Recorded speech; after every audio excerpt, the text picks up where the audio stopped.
mahasiswi IAIN Pekalongan, Prodi Bimbingan Penyuluhan Islam, Fakultas Usuluddin Adat dan Dakwah.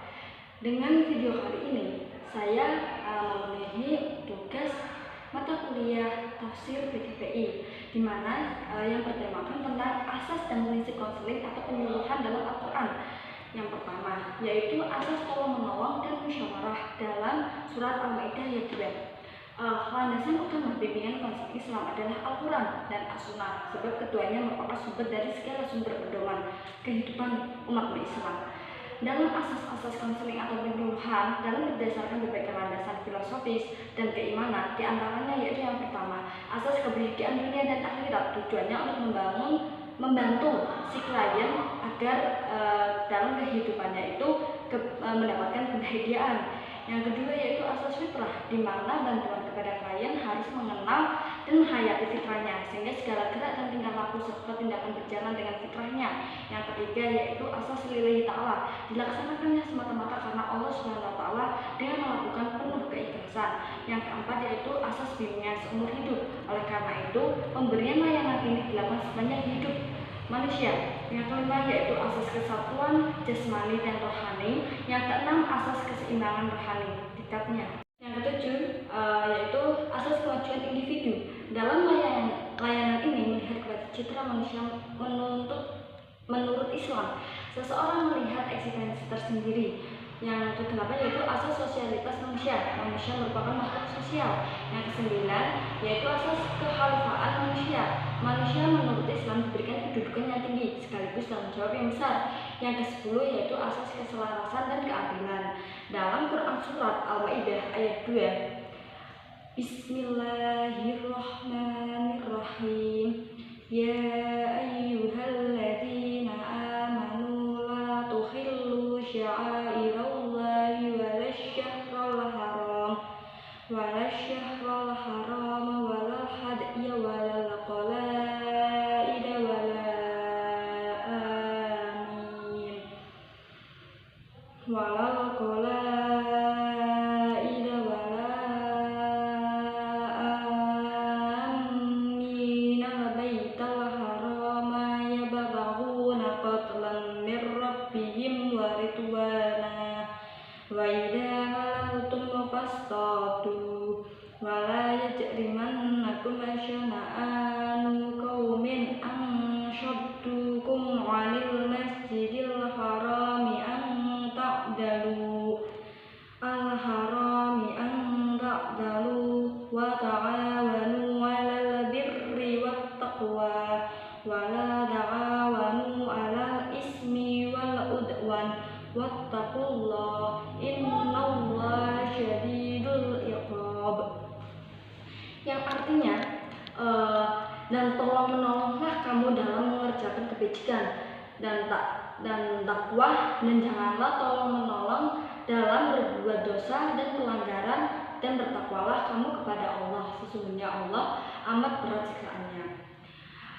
Dalam Quran Al-Maidah ini bahwasanya sesungguhnya keinginan Al-Quran untuk mengarahkan orang-orang muslim untuk mencintai orang-orang lain dan mengarahkan orang-orang muslim untuk bersatu dan menyatukan barisan, menumbuhkan jiwa perasaan cinta kepada orang lain, berbuat baik kepada orang lain. Dalam ajaran Islam terdapat berbagai bentuk silaturahmi dengan segala hak dan kewajiban masing-masing.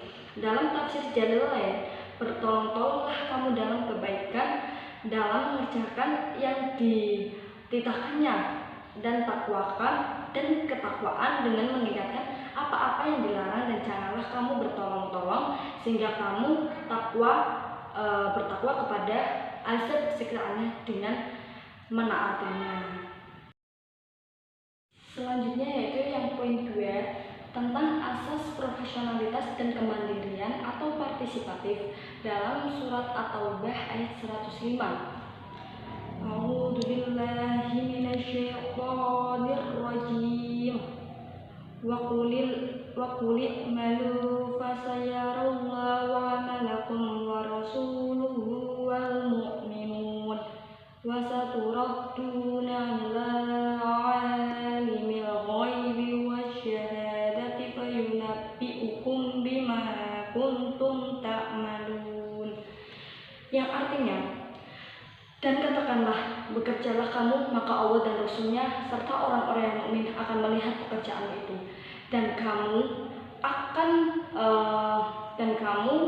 akan dikembalikan kepada Allah yang mengetahui akan yang gaib dan yang nyata, lalu diberikannya kepada kamu apa yang telah kamu kerjakan. Quran Surat Al-Adab ayat 105. Manusia di dunia ini mempunyai sejumlah kebutuhan yang bermacam-macam yang dibagi ke dalam 3 tingkatan. Yang pertama yaitu kebutuhan primer atau pokok seperti kebutuhan makanan, minuman, pakaian, dan tempat tinggal. Yang kedua yaitu kebutuhan sekunder seperti keperluan terhadap kendaraan, kemudian radio, dan lain-lain. Yang ketiga yaitu kebutuhan mewah seperti manusia memiliki perabot-perabot luks, kendaraan mewah, dan sebagainya. Dalam tafsirannya dari tafsir Ibnu Katsir, tafsir fi Zailalil Quran, tafsir Al-Asyar, dan tafsir Al-Munir mengatakan yang pertama yaitu beramallah atau bekerjalah. Allah Subhanahu wa taala memerintahkan hambanya untuk beramal. Jika pada ayat sebelumnya dinyatakan bahwa Allah penerima taubat, maka taubat tidak boleh berhenti pada niat baik saja, tetapi harus dengan memperbanyak amal. Yang kedua yaitu Allah melihat amal dan pekerjaan. Allah juga memotivasi hambanya untuk beramal dengan ikhlas dan sungguh-sungguh. Tak perlu mencari popularitas, tak perlu mengejar pujian, karena Allah melihat amal-amal itu. Yang ketiga yaitu seluruh amal akan dipertanggungjawabkan. Seluruh manusia akan dikembalikan kepada Allah. Dialah yang maha mengetahui yang gaib dan yang nyata. Dialah yang mengetahui niat dan amal-amal manusia. Dialah yang mengetahui apa yang tersembunyi dan apa yang terbuka. Dalam kandungannya Allah yang pertama, Allah memerintahkan hambanya untuk beramal dan bekerja sebaliknya. Allah melarang sikap malas dan membuang-buang waktu. Yang kedua yaitu Allah melihat dan menilai setiap amal hambanya. Yang ketiga, Allah memotivasi hambanya untuk bersungguh-sungguh dan proses amal pekerjaannya.